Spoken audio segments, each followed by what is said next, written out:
Gabriel doesn't belong in this list, Blake. I'm sorry. Dillon Gabriel is one of the more overrated players. When he was in the portal, he was a very overrated football player. I think he's fine. I think he's a very average college quarterback. He was fine at UCF. He was fine last year at Oklahoma, but just as they were 6-6, he was very slightly above average. And I understand that he was battling through some injuries, but my expectations for Dillon Gabriel are not as high as I think as most people's.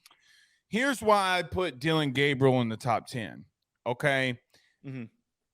Because with all the chaos around them, when he went out for Oklahoma, they got blanked by Texas.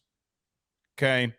When he went out, and I'm not talking about him as a prospect. I'm just talking about guys right now. Okay. Yeah. When he was out, they went on a 4 or 5 game losing streak. When he came back, they didn't lose.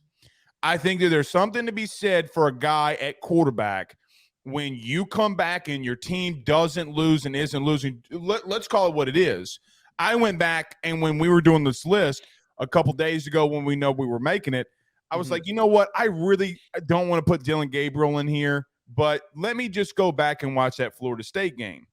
Joe, he lit a good Florida State team alive.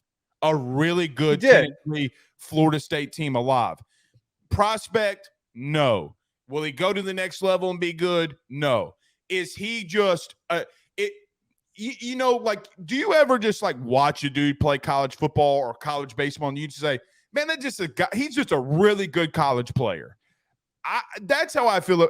You could take him out for all I care. Yeah. But so when I went back and watched him play against Florida State, I was just like, you know what, man, this dude, you mean to tell me that they went 5-1 as him as a start, or 5-2 as him as a starter, whatever it was, and then when he's out, they start getting their teeth kicked in? That when you talk about most valuable player, right? The NBA just named theirs last night. It was Joel Embiid. If you missed it, that is a value that I think that we miss sometimes. Okay. It's when a dude is in there, he threw for 3,300 yards. He threw for 25 touchdowns. He ran for 6 touchdowns, all on a bum leg and a bum arm. I just think he's solid. If you want to kick him out, Joe, I'm okay with that. But I kind of have a little bit of a soft spot when the guy's in there and they keep winning. I would agree. So, like, that's where I'm coming from here. This is what I said, is that I think he's solid. Not in the top echelon in the top 10 of quarterbacks in college football. He probably would fit somewhere in the top 25 if we were to flesh out this list. But again, I think he's fine. I just feel as though Dillon Gabriel, since his time at UCF and then this transition to where he almost went to UCLA and then he ends up going to Oklahoma, that there has been this inflation on expectation of what he's capable of doing. And I think you're going to hate this point. I would argue that their lack of success with him off the field is less telling of who he is as a player and just more telling on how terrible the depth is at the quarterback position at Oklahoma. They don't have it. And I think, I look at that in a different purview, because I feel the opposite with that, where you say, and you talk about the talent that's around him, he elevated those dudes around him. Right? Like, it's the LeBron factor in a sense. Well, it helps when you got like Marvin Mims to throw to and Eric Gray, who were former 5-stars. I get that, but so did everybody else on that team. Everybody else had dudes on that team too now. Yeah, I look at Joe, should they have been blanked by Texas? Losing's one thing. Should they have been blanked? I don't know. I don't know if Dillon Gabriel makes that game significantly closer. You know, and I know crazy stuff happens in rivalry games. So like a little bit of momentum, not blowouts like that. Not when teams are supposed to be even across the board.